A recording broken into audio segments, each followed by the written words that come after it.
All right. Well, good morning, good afternoon, everyone. Thank you so much for attending the session today. I'm Madison Reeder, occupational therapist from Cleveland Clinic Lou Ruvo Center, and I'm joined by my colleague Jennifer Wilhelm, doctor of physical therapy. Jennifer, would you like to introduce yourself? Yeah, my name is Jennifer. I am a physical therapist at Oregon Health University.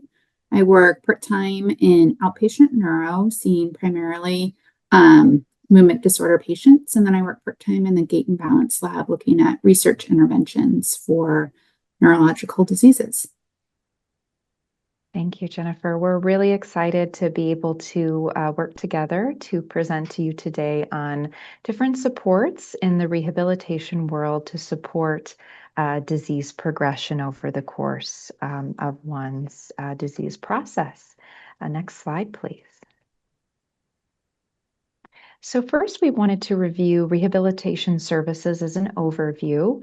So we look at interdisciplinary care support. So we want to make sure that we have coordinated care across all three of the disciplines: speech therapy, occupational therapy, and physical therapy, so that ultimately we are providing tailored client-centered goals to support our clients and their family members throughout the disease process and including them in that decision making, because our goal as clinicians is to improve the quality of life of the clients that we're working with so that you can continue to participate in your day-to-day activities, occupations, and various mobility areas so that you can live the best life that you can.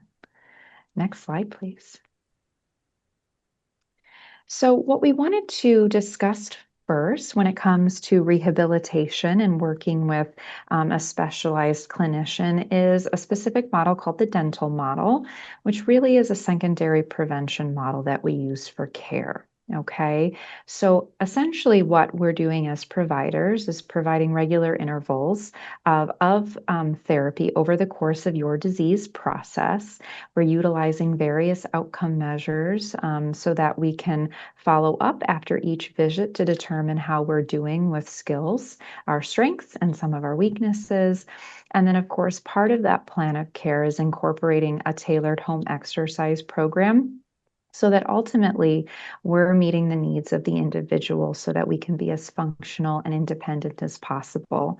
Typically, when we see someone for the first time, we see them at a higher duration of visits so that we can get someone started with their home program, give them the skills to succeed, and then there will be these follow-ups throughout the year. It could be 3 months, 6 months, year, with these little check-ins or tune-ups, I like to call them, with the ultimate goal of trying to delay the onset of disability and slow the disease process as we're working to manage your symptoms over the course of a period of time. Next slide. All right. So Jennifer and I found this wonderful article that we wanted to share with you and this was looking at care for progressive supranuclear palsy and advanced Parkinson's disease. So this was a cross-sectional study. So what we were really looking at is across the continuum of multidisciplinary care, the percentage of visits, or excuse me, the percentage of patients with at least one visit over the previous year with different providers. And so what we found across the diseases is that occupational therapy and speech therapy specifically were very underutilized. There was a much higher referral to physical therapists, or what they refer to as physiotherapists, if you see with the red arrow, with PSP at 62.7%, but that you see only 4.7% referral to occupational therapy. So as an interdisciplinary team, we found that it's so critical and important that we advocate for orders, and we're advocating for interdisciplinary care because, again, we look at the whole person. The functional mobility, the balance, that aspect of it is so important, but we also have to think about how we're going to manage swallowing deficits, changes in our speech, how we're able to complete our activities of daily living so that we can prevent falls in the home and also participate in some of those more meaningful leisure activities like bowling or card games, things like that, so that we're able to, minimize the disease progression and try and slow things down. All right, next slide, please. So throughout the presentation today, my colleague Jennifer and I will be reviewing some case studies and how some of the different symptoms with each disease process may be impacted. So we have Carol, who is a 64-year-old female diagnosed with progressive supranuclear palsy. Then we have Bob, a 51-year-old male with multiple system atrophy. And then we have Jim, who's a 62-year-old male diagnosed with cortical basal degeneration. Next slide. Okay, thank you, Madison, so much for that kind of intro. So we're going to follow these three patients kind of through early, mid, and late diagnoses and kind of talk about the different interventions that you might end up seeing in the three different disciplines. So first, we're going to talk about physical therapy intervention. So the big thing that we would talk about in early intervention is developing an exercise program. Now, as probably most of you know, PSP, MSA, and CBD are fairly rare diagnoses, which means there's not a lot of research out there. So we're going to look at the Parkinson's exercise recommendations. This is a fairly well-studied disease, and there's a lot of similarities between the two. The big take-homes on this are you want to have 150 minutes of moderate to vigorous exercise per week. Now, that's going to be very different based on your current situation. As I tell all of my patients, this is your goal, not necessarily what I expect you to get to right away. If you're not exercising, this is a great time maybe to see a physical therapist to get started on this. But the idea of it is to really increase your heart rate to improve the blood flow to the brain. We're not quite sure why this seems to be important, if it's improving nerve factors or potentially getting rid of bad things, but it does seem to potentially be changing the course of disease in people with Parkinson's. The second point of this slide is to mix it up. So we don't want to just be doing aerobic exercise. Ideally, we do a mixture of aerobic, strength, balance, and stretching. So again, irregardless of which diagnosis we're seeing between Carol, Bob, and Jim, all three of these individuals, we're going to be including different modes of exercise. And then I always say the most pragmatic piece. This is a fairly long-term disease. This is not just doing exercises after a surgery. So you're most likely to continue to do the exercises if it's something that you enjoy and something that's convenient. I have patients that originally get diagnosed and drive an hour for an exercise class each way, several times a week. And although that might work for them for a short term, all of a sudden, half a day for an exercise class is not really convenient and hard to keep up for the long term. So again, there's lots of different exercise options out there. There's not necessarily the perfect exercise for any of these diseases. So working with your physical therapist or trainer, trying to find something that you enjoy doing and something that you will challenge is probably the best bet. Other things that we might do in physical therapy are listed here. So for PSP, balance is one of the top concerns. So we're going to really be focusing on balance strategies as well as specific exercises to help with stiffness or rigidity. I kind of put a few examples on here for each of the patients. So stationary bike is oftentimes a great option. You'll see that kind of all the way throughout all three diagnoses, because here you can have exercise to get your heart rate up where we don't have to worry about balance. Also, stretching exercises. So specifically with Carol, I'm going to have her do a lot of rotation exercises. Where with Jim and his cortical basal ganglia degeneration, I'm going to focus primarily on either his affected arm or leg.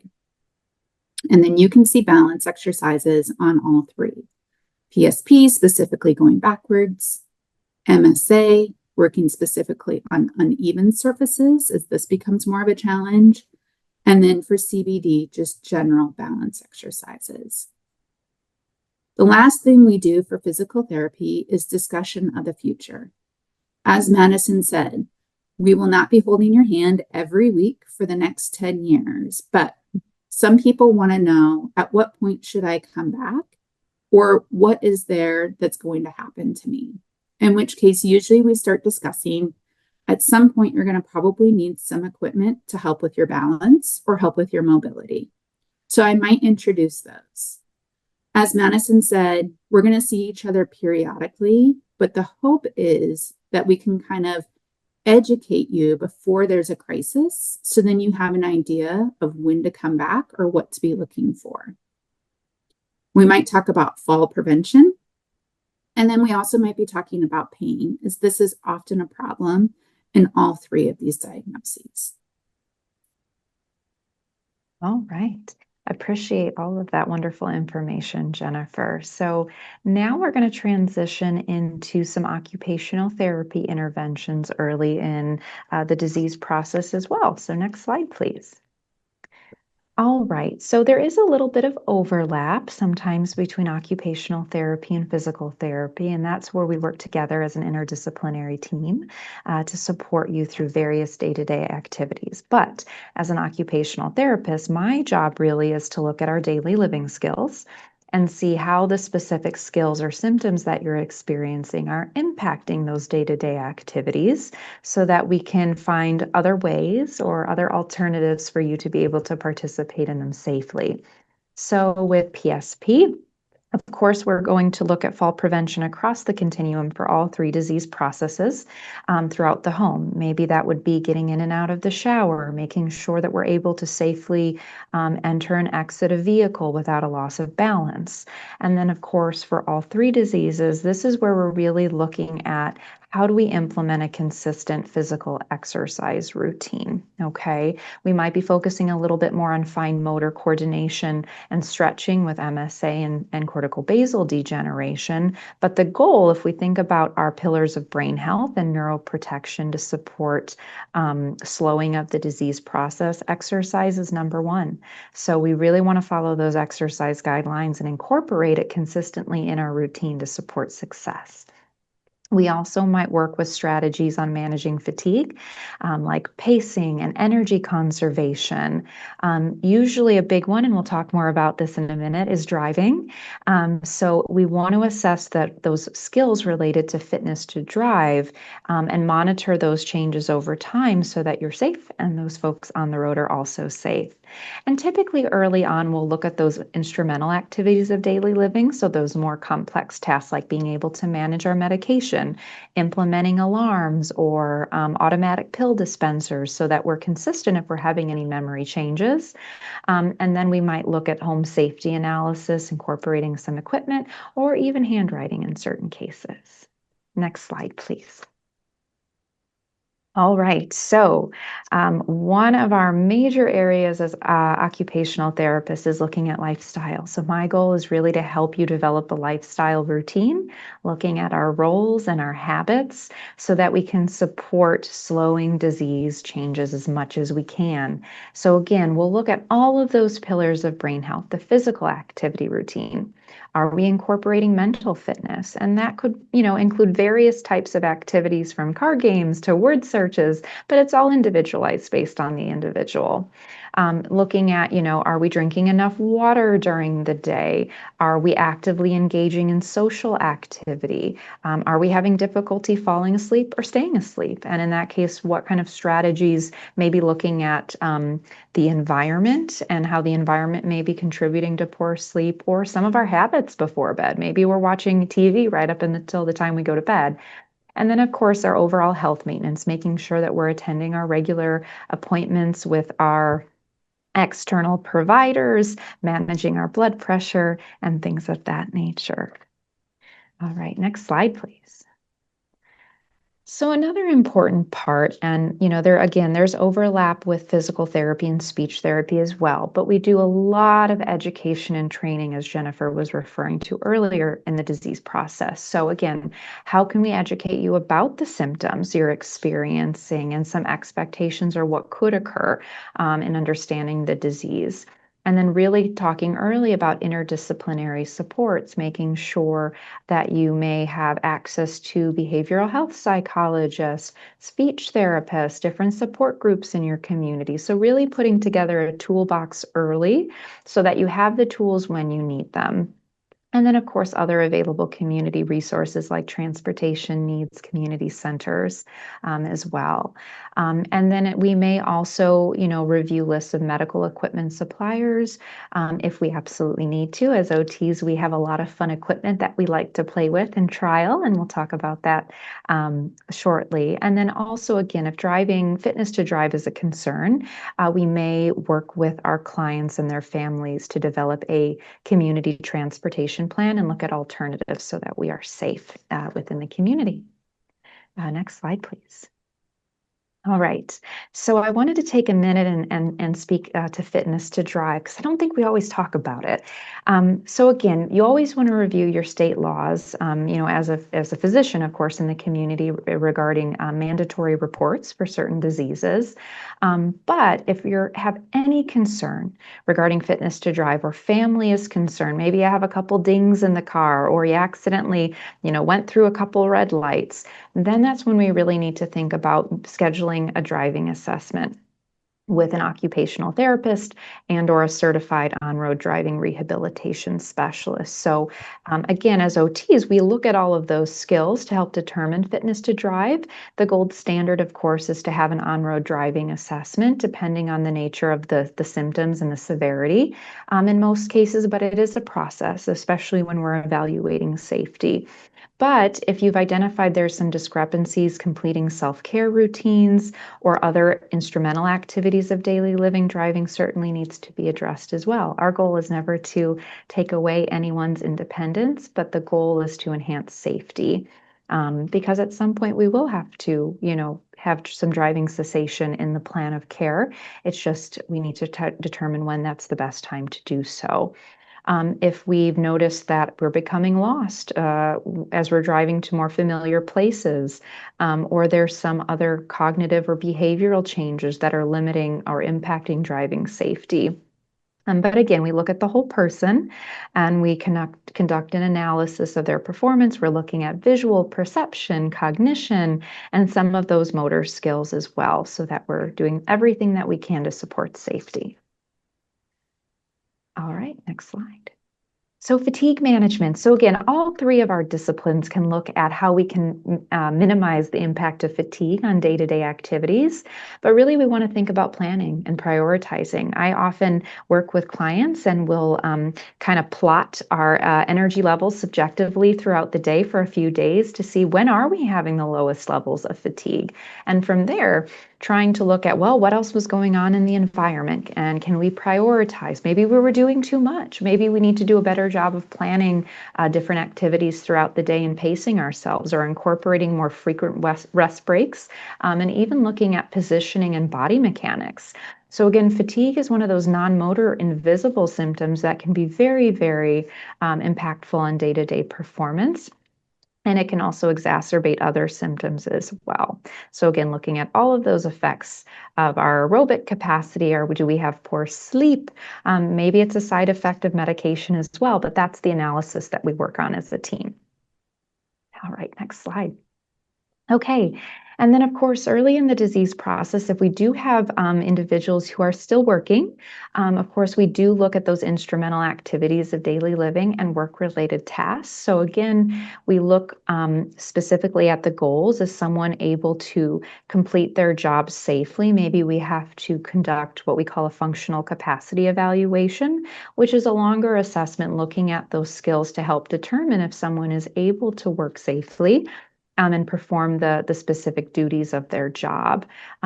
Or we might incorporate strategies. Maybe we need to incorporate some technology modifications, an adaptive keyboard, an adaptive mouse, maybe adjust some of the settings because we're having trouble typing. So we, incorporate sticky keys.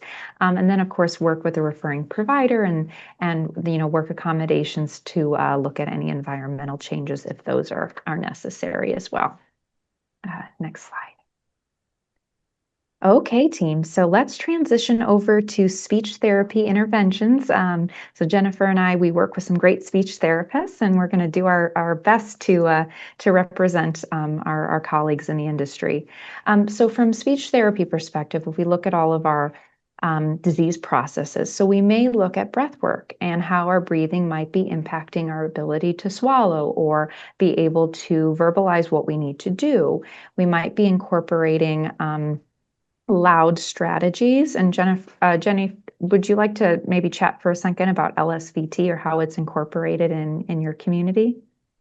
Yeah, Madison. LSVT is Lee Silverman voice technique. So this is something that is, again, primarily used in the Parkinson's population, but I think can be fairly well utilized in other diagnoses as well. And the thought behind this is your brain is telling you that you're talking loud, but you're actually not able to produce that sound. So a lot of this is kind of training your brain and training your voice on how to speak loudly with high repetition. And with that said, a lot of my speech therapists said, you want to do this without straining. So some people will actually tighten their vocal folds and use cheating mechanisms, so to speak, to create this loud sound. So working with a speech therapist, you're able to do this and learn how to do this correctly. It also works a lot on breath work and having good breath support to be able to make that loud sound so you can continue to communicate with loved ones. Thank you, Jenny. I really appreciate that. Great examples. And also our speech therapists not only work on breath and voice, but also cognition as well. So there's a little bit of overlap sometimes between occupational therapy and speech therapy. But our speech language pathologists may look at external and internal cognitive strategies to help with word finding. Maybe we're putting together a whiteboard or a planner, as a visual strategy to help us remember our day-to-day activities. We also might early on, especially with MSA, incorporate a swallow evaluation to make sure we're not going to aspirate anything that we were eating, and looking at maybe adaptive equipment at mealtime, building up our plate, using built-up utensils. And even with PSP, we might refer back to the provider if we're having difficulty with drooling. And that might necessitate a need for Botox at that point as well. So many different examples here. Next slide. Okay, moving into mid-stage. So I'm going to say this is classically probably when most patients end up coming at least into physical therapy. And I should just pause with our idea with these case studies is you could potentially take these slides into any of the rehab therapists and educate the rehab therapists of, is it possible for us to be working on these things? You can also use these slides as a trigger for a referral, and we'll talk about that at the very end. So again, one of my neighbors had cancer last year, and her husband that was trying to take care of her said, I don't even know what I don't know. So hopefully this will give you a language that you can use with your providers to educate and also advocate, again, for those referrals. So here again, for Carol, Bob, and Jim, these are reasons where we may see each other in mid-stage physical therapy. So PSP, kind of the primary symptoms, as you likely know, are this backwards instability or a rocket sign, which is this instability of standing up almost too quickly, but in doing so, maybe falling, or visual scanning. So in order for me to navigate through my house, I have to be able to look and see where potential trip hazards are. Where's my dog lying? Where are things on the floor? Where's the furniture? As vision becomes a harder issue with PSP, this then becomes a balance issue. So this is where I'll be working with occupational therapy in terms of how do we best navigate the world with decreased ability to use our eyes. And then I just included a few intervention strategies. So backwards weight shifting, practicing standing up safely, and then using the head really to scan, which sometimes can be challenging because the neck can get so stiff. So we try to work on, again, that stretching in the early phase. But since my eyes aren't able to scan so well, can I potentially use my head to look back and forth or up and down to try to look and see how I can get through my room safely? And potentially this is where I'll also suggest a walker, which I'll discuss more on the next slide. For MSA, oftentimes we come into more issues with those autonomic issues. So autonomic issues are blood pressure concerns, where you're going from super low to super high, bowel and bladder concerns. This is, again, another area where we kind of share with OT. There's pelvic floor PT, which you can see down a little bit, which can work on some strategies of maybe retraining muscles, where Madison will talk a little bit more about adaptive equipment and other ideas that occupational therapy will work on. Balance concerns, sometimes an adjustable bed. This not only helps you get out of bed easier, but also can help with those blood pressure concerns. And then sometimes I'll spend time working on what we call conservative blood pressure management. So your neurologist might suggest medications, but as a physical therapist, we'll work on compression to help prevent major drops of blood pressure when we're standing, and also seated strengthening exercises. These are usually in the form of isometrics, so kind of holding for 10 seconds without a lot of movement. And this can also increase your blood pressure and help prevent some of those super low numbers. When people do need a walker with MSA, I usually suggest either the U-step walker or a weighted walker to help with stability. And finally, for the CBD, again, pain and stiffness are kind of the primary symptoms, but as that happens, if the limb that's affected is getting really, really stiff, sometimes we have some skin issues. So here we might talk with the neurologist about potential Botox.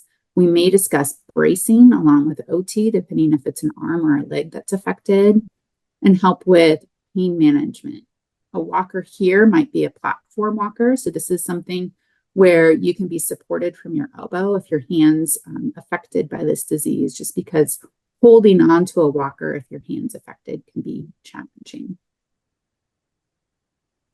So specifically with falls, here's some examples of assistive devices. So again, you can have a cane or a trekking pole. I like trekking poles a little bit better because usually they are more sporty and people like them better, and they kind of help with posture because they're a little bit taller. And then here's two walkers. You've got your four-wheeled walker on the left in red. These are great because there's big wheels, so they're good for being outdoors. With that said, they're lightweight, so they're easy to get in and out of the car, but that lightweightness means they're not as stable. So sometimes I'll have people put heavy weights in that bag to kind of help stabilize them a bit. On the right is the U-step walker. This was traditionally made for people with Parkinson's. It's a lot heavier, which means it's harder for caregivers to get in and out of the car, but it is a lot more stable. It also has reverse style brakes, which means the brakes are automatically engaged, and then you've got to squeeze a lever to release the brakes. And this is thought to be kind of a more automatic response. So if you start losing your balance and you let go, the brakes automatically engage. Sometimes I'll also talk about safety equipment. So if people continue to fall, but they also really are going to continue to walk, we try to make them as safe as possible. So here you can say there's hip savers. These can be either an undergarment or go over a pair of underwear, depends. And you can see there's a large kind of cushion, much like a football helmet or football attire cushion over the outside of the hip, which if you were to fall on the outside of your hip, that's where we are at risk for breaking our hips. There's also the active hip saver, which you can see on the left. This goes outside of your clothes and is attached with Velcro. So a lot of my patients will use the active safe hip, say if the caregiver is going to go out and do errands, just to decrease stress and concern about that person falling while they're gone. On the bottom, you can see a helmet. Usually I suggest a snowboard helmet over a bicycle helmet just because you can see it's rounded in the back versus the point. And then finally, we probably also go over a fall recovery plan. It's not a question of if, it's a question of when you're going to fall. So let's practice getting on and off the floor. Let's talk about maybe having a fall detector or actually outlining a plan of what's going to happen. What steps do we go through if the person falls? And here's a few other home safety modifications. For all of these diagnoses, oftentimes there's problems with vision where there's decreased contrast sensitivity, so you may not necessarily see things as well. So here we have a toilet where the lid is blue, so it pops out a little bit more. We also suggest maybe non-slip strips for stairs, which again, you can see are in a different color, so it makes it easier to see where one step ends and the other begins. And here you can see a bed rail or a bed cane, which can help with getting in and out of bed, as well as sometimes we'll suggest satin sheets or pillowcases, which makes it a little bit slippier and easier to get in and out. Handing back to Madison. Thank you, Jennifer. Great examples. All right, so now let's chat a little bit about occupational therapy and the moderate stages of the disease. So, with a PSP, we might start to look at adaptive feeding utensils if we're having more difficulty coordinating holding a spoon or changes in our grip strength. Again, throughout all of our diseases, we're looking at maybe a modified home program. So again, focusing on more stretching and extension, coordination, balance, and safety. And then across all three, of course, we're looking at home safety, especially at night, if we're getting up to go to the restroom more frequently. Again, we might be looking at modifications for reading if we're having the vertical gaze palsy with PSP, and maybe, holding our book a little bit higher or utilizing a bookshelf. And again, this is really where we're going to start incorporating caregiver training so that we're able to manage those day-to-day activities with the appropriate cueing and supervision so that we're providing the just right challenge during those day-to-day occupations. And again, not forgetting leisure participation.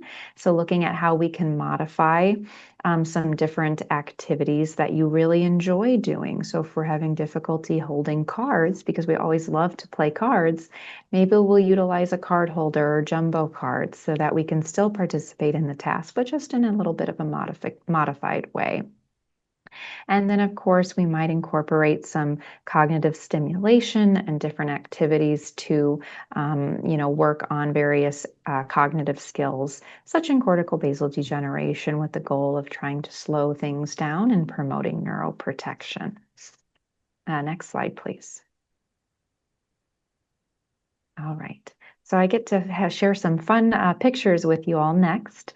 So these are just some examples of different dressing adaptive equipment. So if we're having difficulty with gripping or pinching, we might use built-up utensils, so there's more surface area to grip. If we're having trouble with coordination, we might adapt our shoes with elastic shoelaces, or in the picture on the right, we actually have magnetic shoelaces that hold the laces together. We also might talk about different adaptive clothing. There is a lot on the market that maybe uses Velcro or zippers on the side, and we'll look at some of that. In some cases, we might need a sock aid, a shoe horn, shoe funnel, and there are even adaptive shoes out there on the market that have a side zipper on the lateral portion of the shoe so that you can slide your foot right in and then zip it up. Next slide, please. Now, in some cases, and the literature is slightly controversial when it comes to weight and, managing tremors or that shakiness. And I just encourage folks to try it. Work with your occupational therapist to try different pieces of adaptive equipment to see if it works for you. So on this slide, these are some examples of weighted gloves and a weighted sleeve that would go on the forearm, or the glove would go on the back of the hand. So again, potentially it could improve coordination. We're not necessarily ridding ourselves of the tremors, because if that was the case, we would win the Nobel Peace Prize.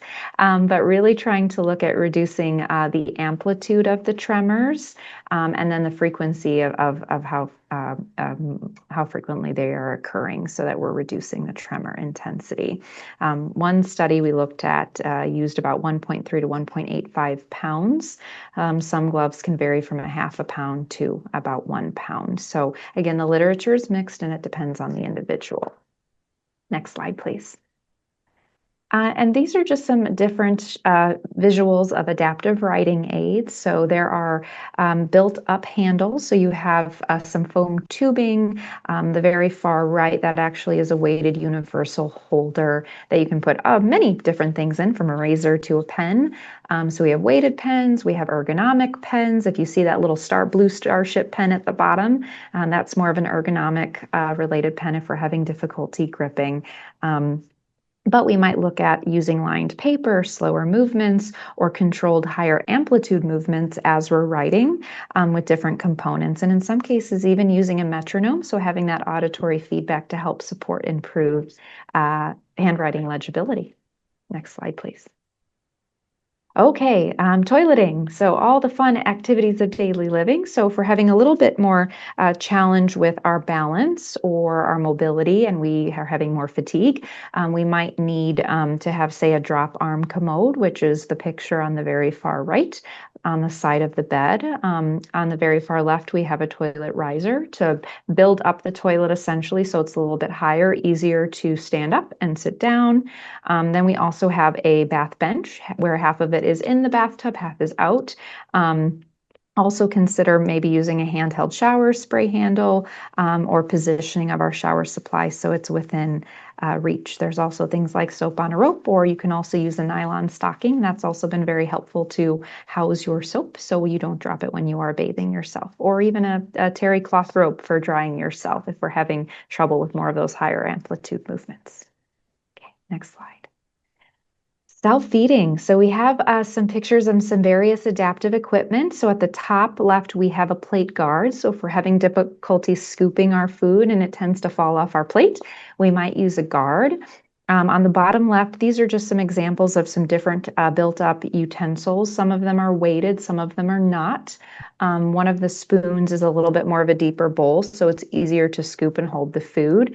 And then we even have a weighted cup that you can hold on with 2 hands if we're really having trouble with tremors, for example. But again, we want to always think about proximal stability, and sometimes I'll even recommend that my clients build their plate or their bowl up so that there's less surface area between their plate and their food, and that can be very helpful too with self-feeding. So again, it's a lot of trial and error, but we like to try some different adaptations depending on the individual. All right, next slide, please. All right, so one more to wrap up an OT. Again, there's overlap. We really want to look at those home safety modifications, but I thought this slide was important, especially because we do get a lot of questions about, well, where do I place grab bars, especially in the shower? So typically if we, in this picture, if you have a side wall, we want to put one grab bar at about a 45-degree angle. It's about usually 24 inches, a little bit longer, the better. And then on the side with the shower head, we want to install the grab bar vertically with about 12 inches. And if you can get a textured non-slip grip, that's ideal. I would not recommend those suction cup grab bars. They are a fall hazard. And if they come off the wall, you're going down. So we want to be very careful about that. But thinking about automatic lights, no furniture walking. So this is where I get Jennifer involved so we can look at different adaptive devices and really making sure that the home is clear of clutter. All right, next slide. Okay, jumping into speech therapy. So I would say the big take homes during the mid stage for speech is swallowing becomes a really big issue. So this is where usually you're going to be seeing a speech therapist for modified barium swallow. Again, this is a diagnostic test to see how things are going down the esophagus, but they can also use it for treatment, in which case they may make modifications to your diet in terms of trying to make liquids a little bit thicker or making suggestions on what you should or should not be eating or drinking. They also might be doing something to help with cognition at this point in terms of different cognitive strategies. This, again, some institutions or clinics, speech therapy will do this. Some occupational therapists will do this. And then eventually you'll also probably potentially be talking about augmentative communication. So here's an example of a board that may be used if speaking becomes challenging. So on the left side, you can see there's an alphabet board, so you could spell out words by using a pointer. And then on the right side, there's common phrases that you might want to say, such as I need to go to the bathroom, or I'm hungry, yes, no, different emotions. On the right side, this is kind of taken from an article on different speech issues that happen with PSP. So again, due to time, I'm not going to go through all of these, but I think these are great examples of either problems that happen or potential treatments that you could share with your speech therapist. And here are tips to help with swallowing.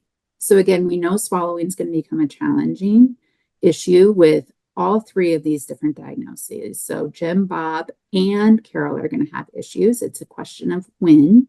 So here are common things that speech therapists will usually talk to patients about and caregivers. And again, a lot of these are suggested based on those results of the modified barium swallow. Moving on to late stage diagnosis. Here there's a major shift of instead of working on things with the patient, we really get the caregiver involved at this point. We ask the caregiver to come, and oftentimes we're treating the caregiver as much, if not more. So here's common examples of questions that we might be asking, in which case we're going to try to work through solutions with the caregiver as well as the patient.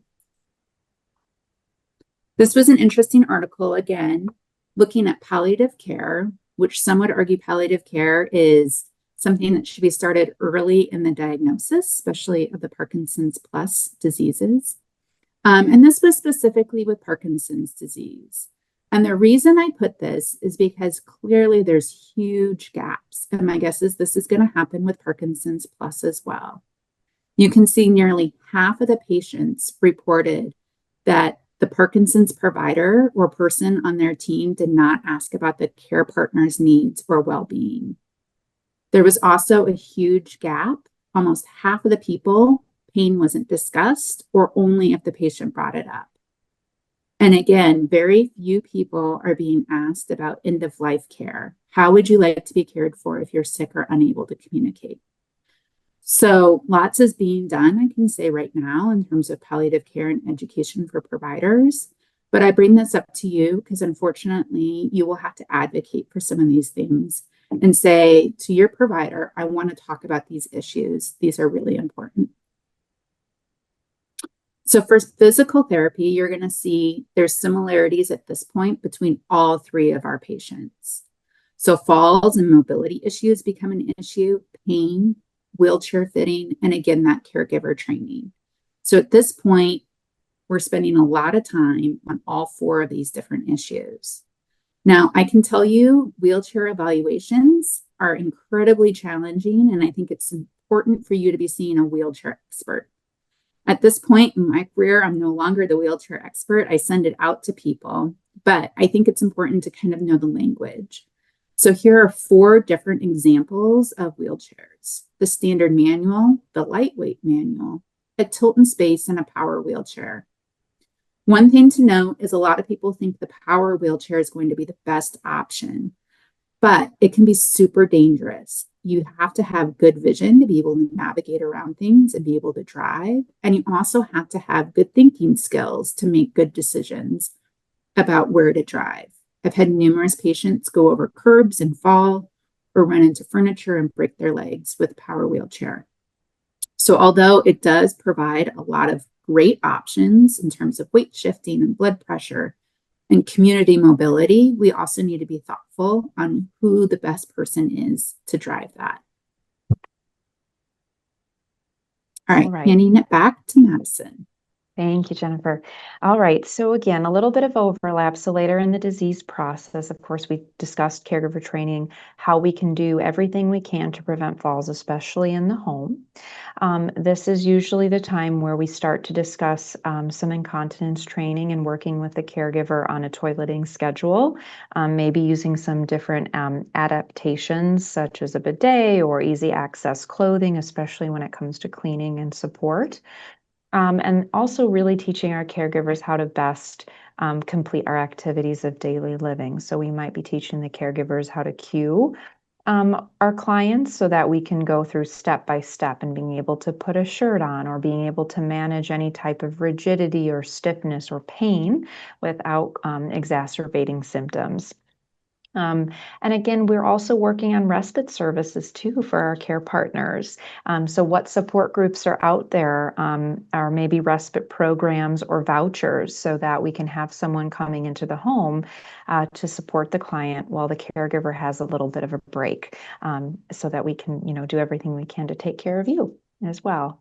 And then, of course, we're also teaching caregiver adaptations to our home programs. So we might be doing or teaching, excuse me, some passive range of motion exercises and how to move different joints, your arms and your legs, so that we don't have these contractures or these stiffness develop, so that we can continue to do this daily self-care tasks as easily as we can.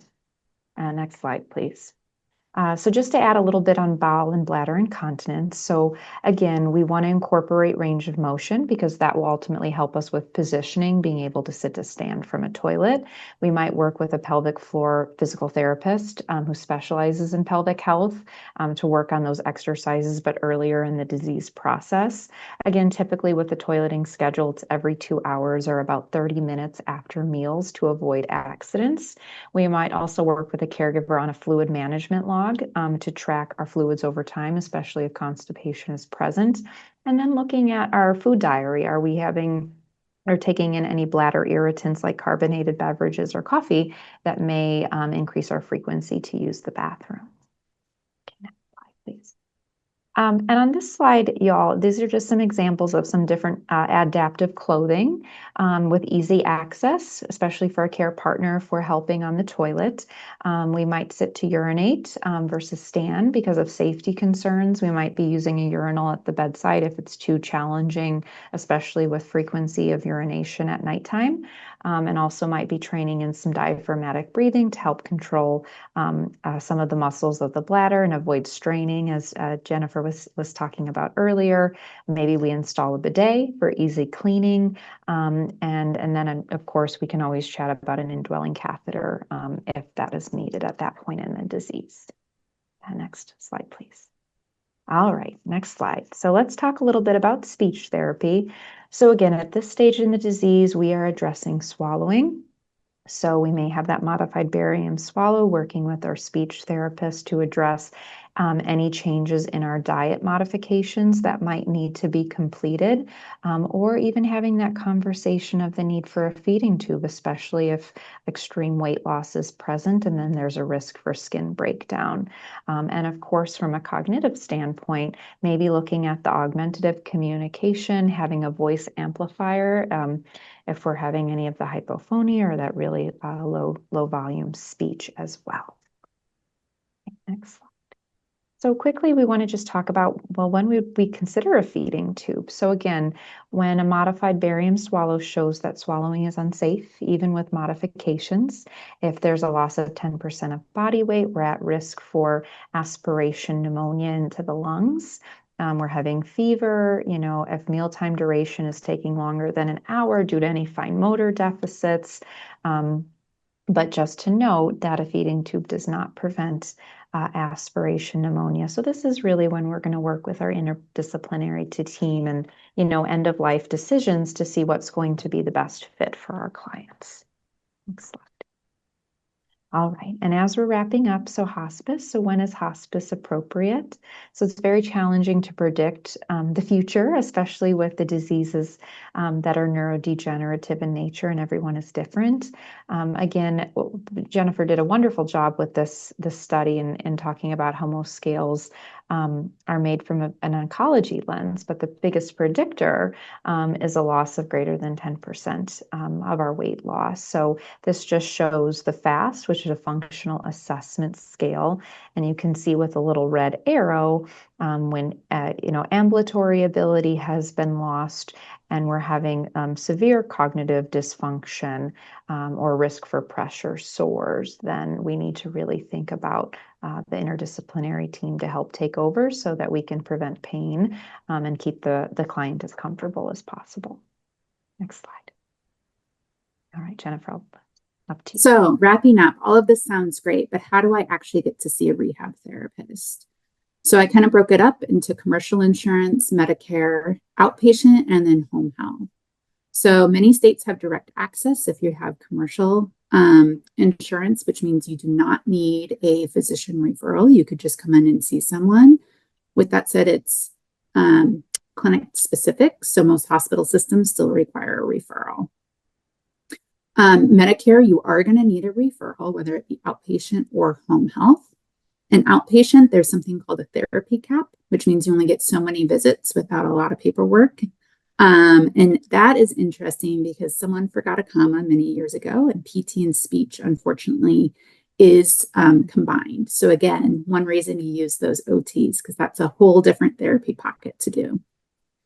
Home health is when you're considered homebound, which means you can still leave the house, but it's challenging to leave the house. This is 100% covered by Medicare A. And I think it's sometimes really helpful because you can work on things, especially as things become really challenging in the home for very practical, functional carryover. So again, here's some examples of how you could potentially ask for referrals to rehab therapy. So you could ask your provider, I would like to have a therapy evaluation too, and here's a bunch of starters. From early, you could start on working on an exercise program. Maybe a little bit later, you want to work on safety, falls, or pain. Maybe later, you're going to work with swallowing techniques or trying to figure out equipment. Or a caregiver could even say, I would like a rehab referral to work on transfer training. Now, when you're coming into therapy, it's important that you come in prepared. So come in with a list of things that you want to get from the therapist to maximize that visit.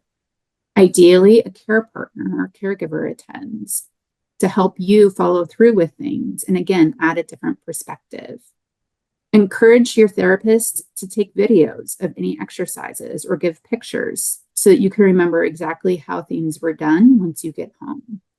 And as Madison kind of said at the very beginning, even if you're done with your bout, go ahead and schedule a return appointment, potentially in 3 or 6 months. This is a conversation piece to have with a therapist so that you have that on the books and can plan to come back, much like you would with your provider. This is specifically for physical therapists, but in general, you always want to be asking for a neuro provider. So whether it be in a hospital system, home health, or skilled nursing. For physical therapy, we do have a website, the APTA, in which case there's on the upper right a Find a PT button. In which case here I kind of said you can look at your state and then you can look at your practice area, in which case there's not going to be something for Parkinson's plus. There's not even Parkinson's, but here's kind of some ideas of different disciplines that are practice focuses that would be appropriate for you. And last, I'm going to end with a quote from Dr. Atul Gawande, who wrote a beautiful book called Being Mortal. We've been wrong about what our job is in medicine. We think our job is to ensure health and survival, but really it's larger than that. It's to enable well-being. And with that, I'm going to hand it over to Courtney for any questions. Great. Thank you so much, both of you. That was fantastic. Learned a lot, and I think it'll be super helpful for folks. We do have a few questions in the chat, which I appreciate you all, and keep sending them if you have them as things pop up. And the first one I want to talk about is a logistical question. And so knowing you should always work with a PT or OT to find the right assistive device, do you have a place or a resource or tool you recommend for people trying to find assistive devices?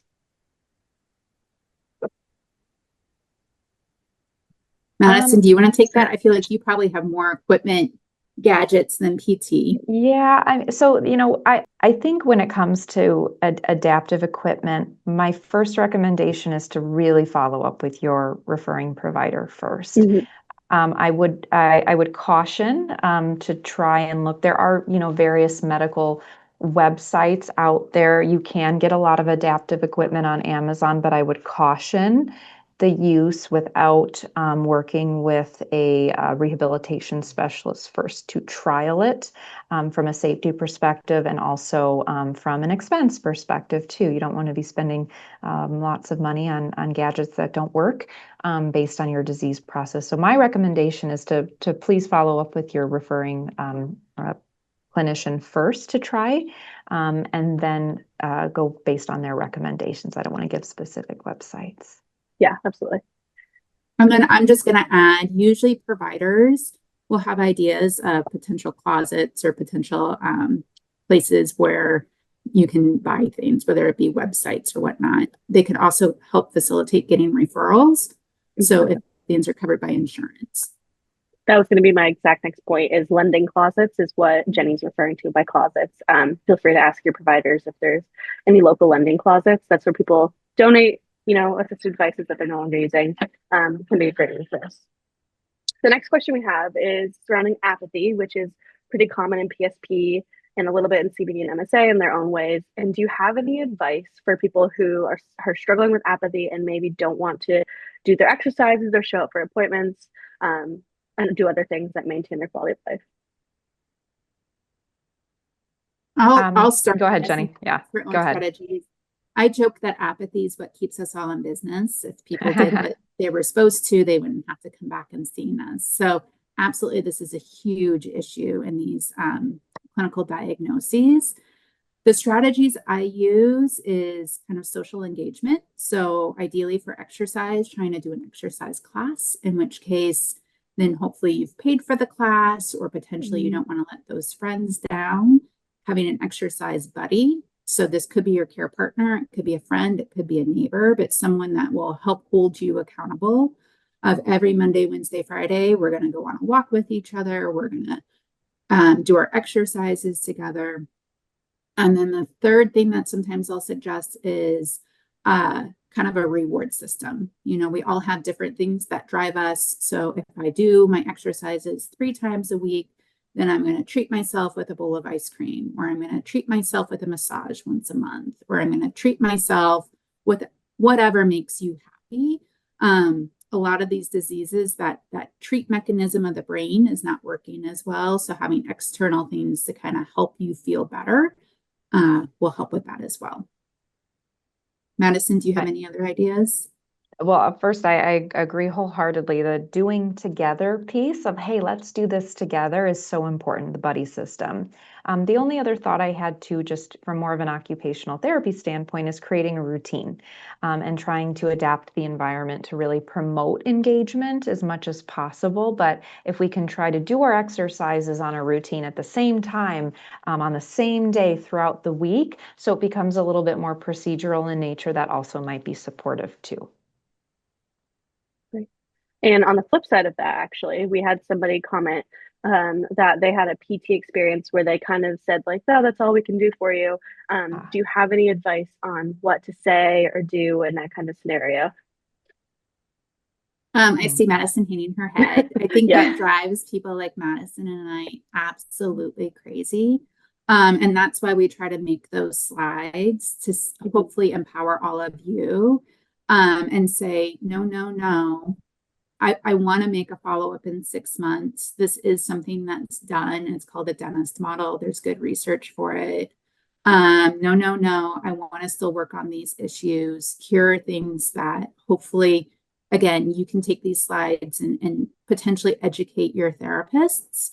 I know CurePSP also has a mission of education. So potentially encouraging those patients to tell the providers to go to CurePSP and maybe learn more about these diagnoses. Because I'll tell you, from an education perspective in school, none of these diagnoses are covered. So I think everyone's doing the best they can. So educating people is probably the best option. Madison, do you have anything you want to add?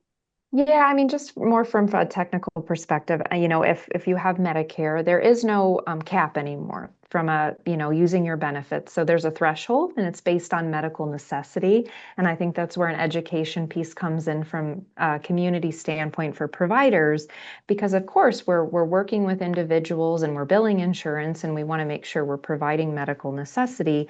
But Medicare and different insurance plans do cover maintenance therapy. That was a act that was, work. I believe it was Jimmo versus Sibelius that won. So there are those things out there, and I think just educating, the provider and the referring clinician, as Jennifer said earlier, this is a disease these diseases are progressive. They will change over time, and we need to support the changes in the symptoms over a period of time. So that's a much deeper conversation, but Mhm. just a little information for the back end. Yeah, most definitely. And something we had talked about yesterday is, if you feel unhappy with your provider, find a new one. Of course, most PTs and OTs are receptive, but do you have any advice on looking for either your first time PT, OT, SLP, or finding a new one? Do you have any kind of direction you can give folks to get them in the same world of Parkinsonism? Jennifer, I'll let you start first. Okay. First thing I would do is probably ask your neurologist if Mhm. they have any suggestions. I think a lot of us kind of work in community perspective. So most people are going to have a neurologist. If you have a good working relationship with them, hopefully then they can provide someone that they respect and work well with as well. So that's my first thing. The second thing is potentially support groups. So talking with other people and saying, who have you found to be good? I think is a great kind of crowdsourcing way of trying to find something. And the other thing is trial and error. Again, just Mhm. trying out different therapists. Where I work at OHSU, we have a team of, I'll say, 10 physical therapists on the neuro side. And all of us have a different personality and a different working style. So even though I'm at a center for excellence, you may or may not like the person that you're paired with. And I Mhm. think it's fine to say, this isn't working. I want to try someone else. And I don't think there'll be any hurt feelings from a therapist perspective on that. Yeah, I agree with you, Jennifer. And even asking those questions, it's okay. Ask the therapist, do you have experience working with my disease or progressive neurodegenerative diseases? I mean, personally, I know nothing about ortho. If you gave me a shoulder replacement, I would not know what to do. So, you have to find the right fit and have that specialized care. And it's okay to ask questions because again, we want you to be your own advocate because this is your care, this is your life. So ask as many questions as you can. Mhm. Great, that's awesome advice. Well, we're out of time. Like we could keep talking forever, as we had said before the session, but so appreciate all this really great information. You broke it down so excellently. I'm grateful to have you here, both of you. So, with that, we're actually going to move into our yoga session. So this is a really good kind of segue from talking about movement and then doing it. So in a few moments, we'll transition over to Jess, and she'll lead us through some chair yoga. So thank you again, Madison and Jenny. Thank you.